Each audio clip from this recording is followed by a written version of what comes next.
Well, thanks for arriving back here again. It's another edition of Kelly and Company. On today's show, politics, power, and murder, delivered with a quirky comedic spin. Michael McNeely dissects The Residence, a limited series trending right now on Netflix. Haha, notice politics leading Michael's list of ingredients, say, as part of that description of this quirky comedic show? Are you surprised? These days, no.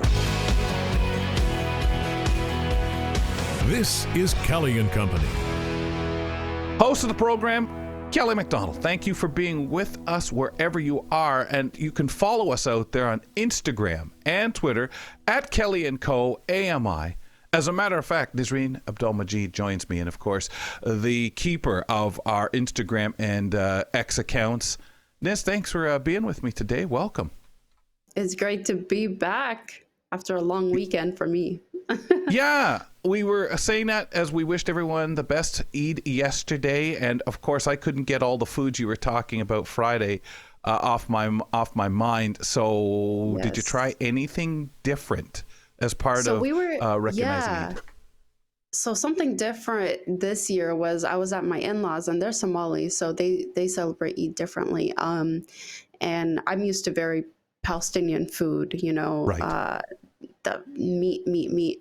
And honestly, Somali food is also a lot of meat. But something new I tried was malawih. It's like very thin crepes, another version of crepes, but they can eat it for like breakfast or dinner with like meat, and they just like scoop the meat up with the malawih.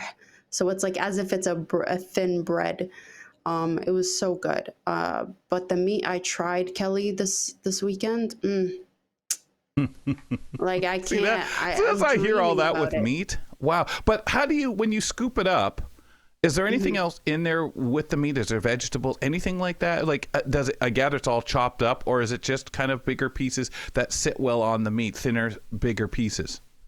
I mean, they're bigger pieces, but yeah, there's like vegetables, potato, different types of potatoes and stuff. So good. Good. I would just think that's great. A little, as a blind person, I might feel, oh, geez, though, my hand's going to touch stuff as I'm scooping in that. But I take it people don't really get too stressed about that, right? Yeah. It is messy. And when you lift it, does it stuff roll off on you sometimes? Oh, of course.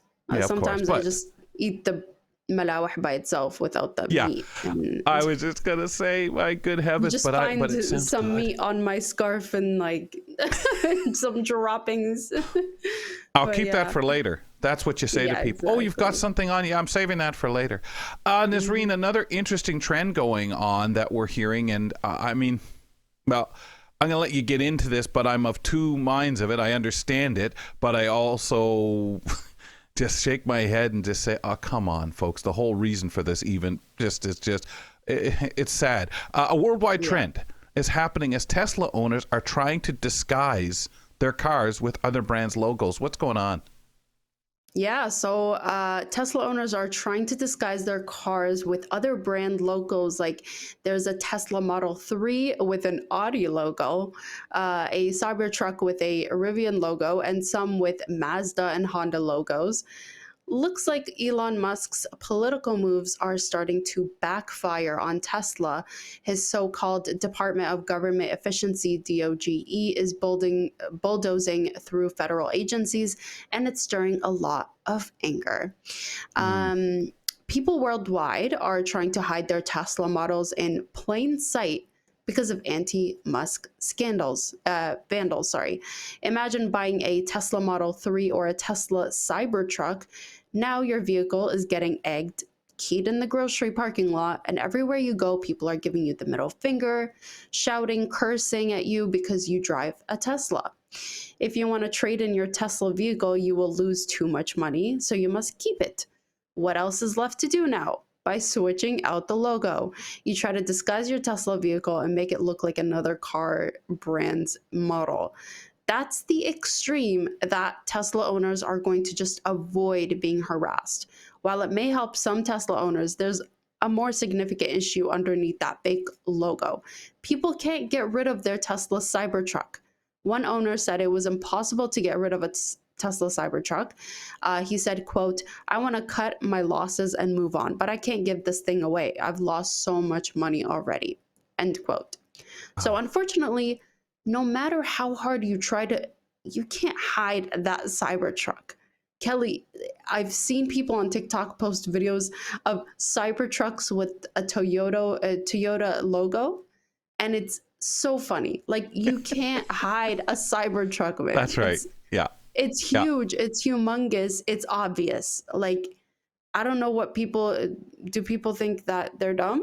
Like, well, and most people know a vehicle, even if you're not so vehicle savvy. Like, you do know, oh, there's a Tesla. Oh, look at that Ford up ahead. You can tell. You know, it's not you just from usually the logo. can tell. You can just no, tell. It's all the hundreds of commercial time you've watched, and they've kind of gone by, the signs, the billboards and things like that are out there. You can tell. I mean, don't get me wrong. I absolutely do not condone any of this stuff. You can't be damaging people's property. You can't go to it's just we know that, and I know I don't have to say that. We all know, and if you're doing it, you're doing wrong. Do I understand the frustration that this guy has brought on? Do I actually think these guys care? We have to remember that he's at a level of financial existence that, go ahead, that's just a minor detail in my portfolio, and I don't own each of these vehicles. You're not hurting me. If my business goes under for now, it goes under for now. I'll resurface later with these at a later time. All you're doing is hurting the industry, because look how special my vehicles are and what they may have done moving the world forward. That's what this guy believes, that no one else could be moving the world forward on autonomous vehicles and so on like this guy. He is having fun playing politician right now. Okay, he is just and again, one would argue that that's what they're doing. Yeah, to him, it's worth it. Like it's watching a rut. child, play pretend, and it's just like that. It's Trump. like a kid in that grade 3 play for the first time. Yeah, the class doing a play. I don't know what to say, because obviously you can't defend damaging vehicles. I feel so sorry for the owners, because let's be fair. Most of these people buy a vehicle for the reasons they buy it. They didn't have to have an endearing love for him at all. He has nothing to do other than it's his company and what they're trying to do. It has nothing to do with these people individually, and they're taking the hit for him. Keying someone's vehicle in a parking lot, walking by, like, come on. I wish we didn't do that, but I also understand I'm not down in the U.S., where a lot of people are incredibly frustrated. A lot of people affected by this feel very threatened, and they're striking out in the only way they know how in their minds. Hey, a Tesla, and just reacting. It is sad.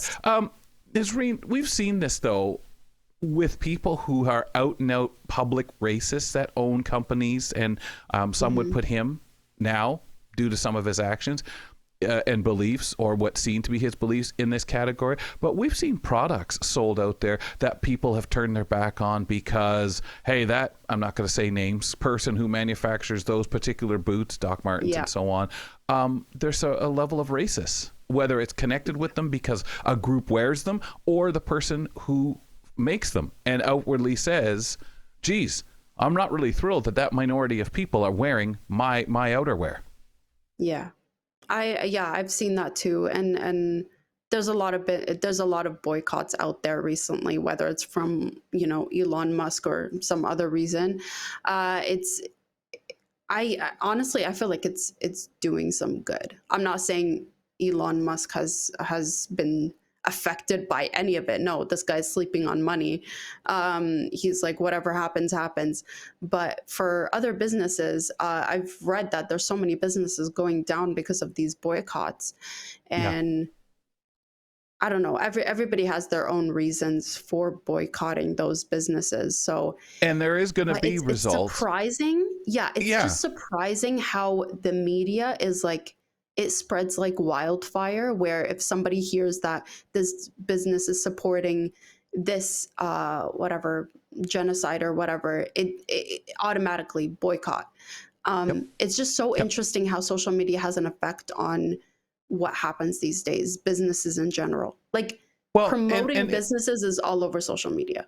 Well, that's the thing. I mean, what Doge does affects directly people in the United States. Obviously, we may not have the same effect. We're more annoyed at the boss at the top. So for Canadians, we utilize Elon Musk as our outlet to be frustrated at the boss at the top. But I also stop and think, when you talk about genocides, talk about supporting in one way or another, or what is views of that. That's different. That's also, to me, that's a real different field.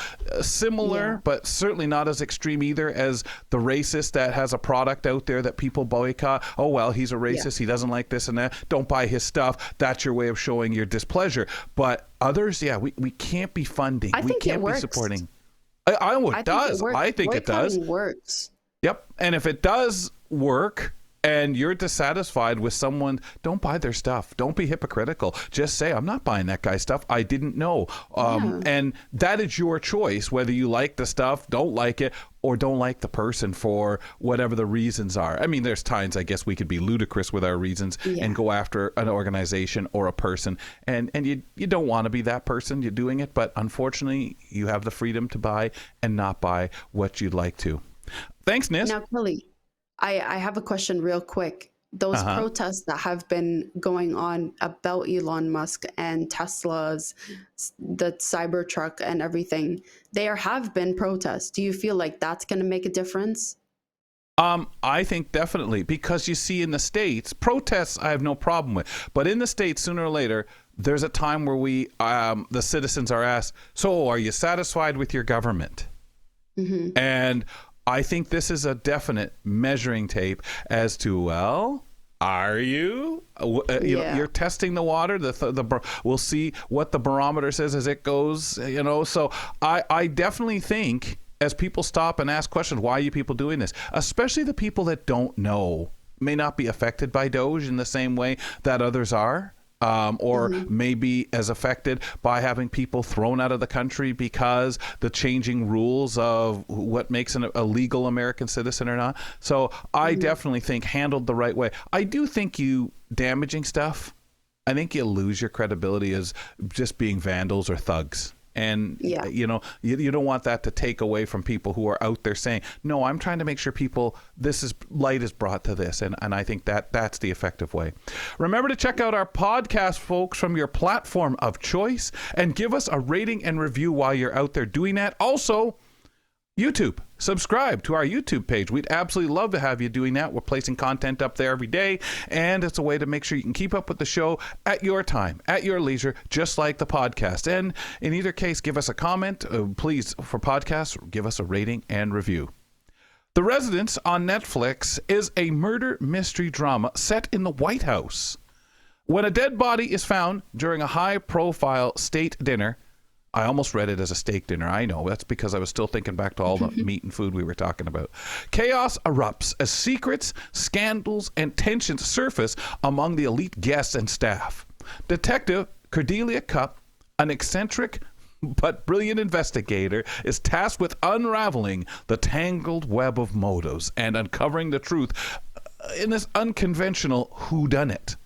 Michael McNeely joins us, and he's got a review for us of this series, The Residence, of course, inside the private world of the White House. And this is, Michael, really a kind of behind-the-scenes look that some of us may get a chuckle about, but there's going to be some authenticity that we're probably going to pick up and enjoy.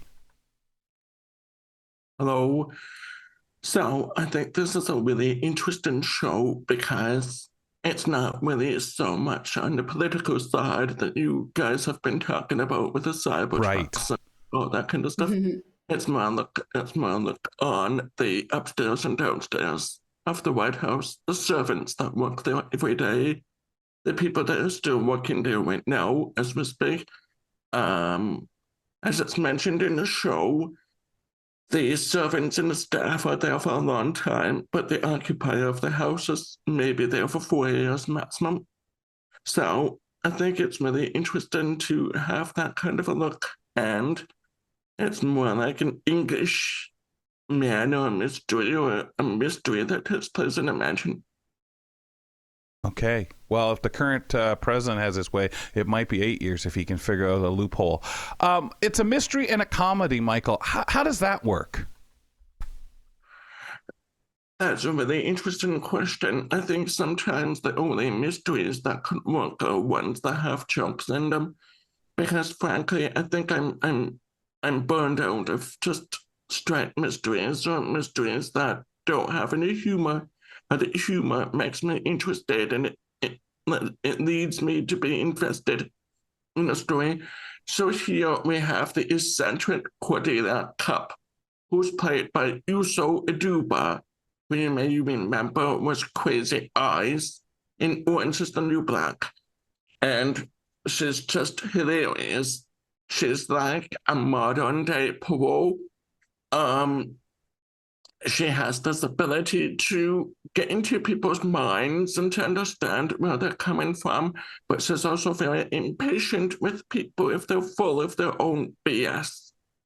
So, for example, sometimes when she's talking to persons of interest, she won't say anything. And that means the person of interest needs to fill in their own silence, often with their own stupidity. And then she's just like, whatever, you just dug your own grave. Is the fact that she's eccentric, Michael, to you, useful as a device in this series? I think it just makes her more endearing. I think eccentricity sometimes gets a bad rap, but I think it helps you get to know someone. It helps you know that they're different than the others. It helps you relate to them because you know that perhaps they didn't fit in, or that they had challenges in their childhood that led them to be a detective today. So Cordelia is very obsessed, and I mean obsessed. She's obsessed with birding. She loves to watch birds. I don't understand it myself because I'm blind, but apparently that's a thing. That's interesting. Yeah. Can you actually tell us the accessibility side of it? Sure. So, as it's part of Netflix, I think most of the Netflix originals, if not all of them, have descriptive audio.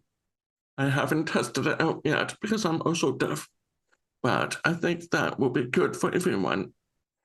There is also subtitles, and online you can find an official recap from the Shondaland website, which I thought was really cool. So, for example, if you're watching the show and then you take a break, you may forget about the latest persons of interest. And I said persons of interest instead of suspects because that's what Cordelia wants us to say instead. And I think that's a good word to use because not everyone is a suspect, but we still need to pay attention to them. But in any case, the website is a good resource. Very good. Now, there's about, if we want to call them suspects or persons of interest, Michael, when you watch it, there could be potentially 100 of them. And sometimes with stuff, you kind of watch it and go along for the ride as you're trying to figure it out. Is this a go along for the ride, let it unfold in front of you? Or with all those kinds of suspects and story plot twists, are we able to kind of do our own figuring out? Or is this the kind of thing you would rather just sit back and enjoy? I remember an English professor that I had in undergrad, and she said that sometimes for a good book, it's good enough to know what's going to happen in the next 5 minutes. So I think we're still able to know what's going to happen in the next 5 minutes. We can guess that. But I don't think we could guess the entire mystery because of all the crazy things that happen. So there's a lot of cliffhangers, but I think you might be able to guess what the cliffhanger will be by the time you start the next episode. Right. Yeah. Behind the scenes, it does by the sounds of it, because you keep wondering what's going to go on. Behind the scenes, do you feel, Michael, that you actually had that peek in the window of the White House, what kind of goes on not on average days, not murders, but is there some real to it that you feel in there that made you feel like you were actually watching something that is taking place in the White House, the believability? We have another professor from my undergrad, you may realize a theme here. My drama professor, he basically said, we need to ask ourselves, why are we watching the media, or why has the media been created today? So there's a murder mystery in the White House, and it was made by Shonda Land or Shonda Wines. Why is she making this show today? She's making this show today in part of why you guys were talking about Cybertrucks 10 minutes ago. There's no way to separate the two. We're interested in the White House because crazy things are happening in the White House. Right. These crazy things are not the same as the crazy things happening in the White House, thank goodness, because we need some escapism. But there's still some continuity there. There's still some nuance. For example, I think one of the things that the show demonstrates is the importance of respecting staff, because staff work there 24/7. There's engineers, which you could read as plumbers, there's chefs, there's butlers, there's security guards. Those are all people that actually work at the White House right now. So it's important to respect those staff, because those are the ones that have the keys to the place, and they're the ones that have the secrets. So I think there's a lesson there about valuing the people that do the work, and the valuing the people that do the labor, the unthankful, the non-thanked labor. And so it's important to recognize those people. Very good. Yeah, and that's something that I think, Michael, at this time, we've heard that in so many different places. Our staff appreciated, our people respected. We are on a push for that just as much as the timeliness of this coming out with all the political drama that's happening. And again, going back to your professor, it is so true, because it doesn't even have to. As I asked the question, are there things there that seem like we're really at the what? Does it matter in a lot of cases for something like this? No, this is you're watching this to enjoy the story, the plot, and pick up some of the interesting twists that are there and the interesting environment that is being set for us. So I'm curious of your critique with this amount of episodes, 8 of them. Is it enough? Should there be more? What was your overall feeling as you rode along with this, Michael? So I think my challenge was that I binged it for today, and sometimes that's not the best watching mode, but sometimes I have to as a film critic. Yes. Yes. So Nisreen style. Uh-huh. Well, I mean, we have to do our job. We have to. That's it. Yep. Michael, honestly, I feel like all these new shows have been 6 to even actually there was a new show, I think it's called Adolescence, and it's like 4 episodes, and that was the end of it. 4 episodes, that's it. It just gets shorter and shorter, but there are so many shows that are like 8 episodes, but it leaves you at a cliffhanger, and I hate that. It makes me mad, and I end up thinking about it for a while, even though it shouldn't be that serious. There's not going to be a cliffhanger at the end. Okay, good. It's resolved. But I would love to see Cordelia Cup again. I believe that we need more women detectives, especially women that are people of color, because we've had white men too many times with a funny mustache. So, and it's funny because Cordelia talks about that. She says, at the beginning, when she goes to the 3rd floor of the White House, she sees about 10 men. And she's like, what the heck is this? Why isn't there any women here? And then another man comes to the floor, and she's like, what? Another dude. So I think, Uzo Aduba, I think she is a masterclass. I think obviously she's studied all the master detectives before her, and they do reference Daniel Craig, which is a plug for Knives Out 2, which does feature someone that is like Elon Musk, if you need to watch that. But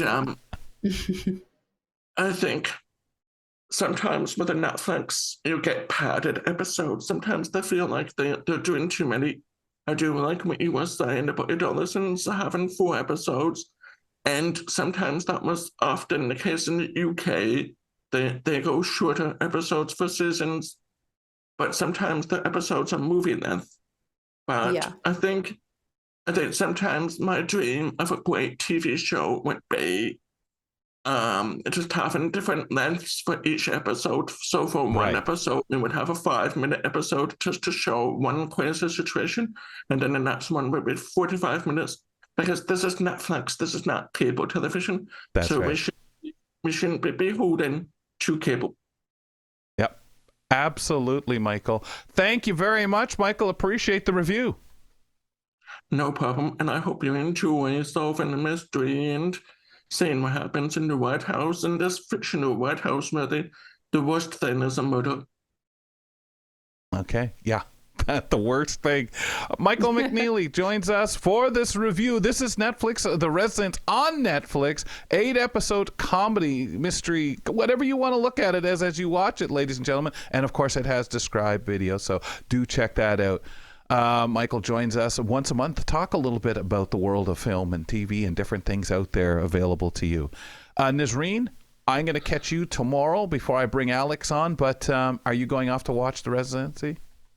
Absolutely. I need more shows to watch anyway. Running Thanks, out Nis. because they're 4 episodes each. Yeah, exactly. Thanks, guys. No, sorry, you're not with us tomorrow, so we'll talk to you on Thursday. Yes, absolutely. Thank you. Email us, folks, at kellyco@ami.ca and call us at 1-866-509-4545. On Parasport Nation, host Alex Smythe spotlights upcoming parasport events in Canada and abroad. He pulls back the curtain on how parasports are played and interviews athletes, coaches, and trainers. You've been really busy lately, Alex. Yeah, doing double duty with producer Jeff Ryman on paternity leave, but it's keeping me honest, keeping me busy, and giving me more appreciation for all the work our glorious producer would do behind the scenes. Oh, man, that's good, though. And I mean, last week, covering hockey, covering retirements and things like that, and all sorts of interesting things going on in the world. What do we have coming up shortly on Parasport Nation today? Yeah, so we talk with Emily Robitaille, the president of Canada's women hockey. Let me get the title correct here, Kelly. Sorry. The president of Women's Para Hockey of Canada. It always trips me up because it's different from para ice hockey. So there was a 3-game series this past weekend between Canada and the U.S. in women's para ice hockey. So we break that down and we dissect the news of the inaugural World Championship for women's para hockey. There is going to be 6 teams. There's going to be Australia. There's going to be Great Britain, Canada, US, Norway, and a team of world players. So players who don't have their teams of their own, they're all going to be competing for the first time in a world championship. This is a huge step forward for their push for Paralympic consideration. So we're going to talk all about that. Wow, that's great. And thinking of a team like that put together, even wondering how they're going to get practice in, that's even the challenge, but you've got such skill there. Yeah, well, and this is something else we talk about with Emily, is the fact that, there is not that same financial support right now for women's para ice hockey as there is for the men's side. So having that financial support is another aspect to the growth of this sport and getting it to that Paralympic level and that inclusion, that you can actually have all the athletes, as she says. She just wants the athletes to focus on being athletes, not worrying about the financial toll of traveling to Slovakia to go and compete in this world championship, or coming down to Thorold, Ontario to compete in this 3-game series with the U.S. They want the athletes to be athletes. Yes, it would be nice just to worry about playing. Alex, we'll talk to you soon. Folks, stay tuned. Parasport Nation coming your way, and that's on right after our show on Tuesdays and Fridays in the second half of our program. It's also available as a podcast and on YouTube. On our next show, a micro moment is a brief focused experience that brings you contentment. Lucia Belafonte explains how we can maximize those daily micro moments with experiences that we have with our family, and we can do that. And as we process through trade wars and economic pains, let's stop to ask, what exactly is a tariff? Financial planner Ryan Shin, he'll be here to break it down for us on the program with Economics 101. That's on the next edition of Kelly & Company. Fedora's off to you. Have a wonderful day. Thanks for tuning in to Kelly & Company. Follow us on all social media, and don't forget to like and subscribe to the channel for more.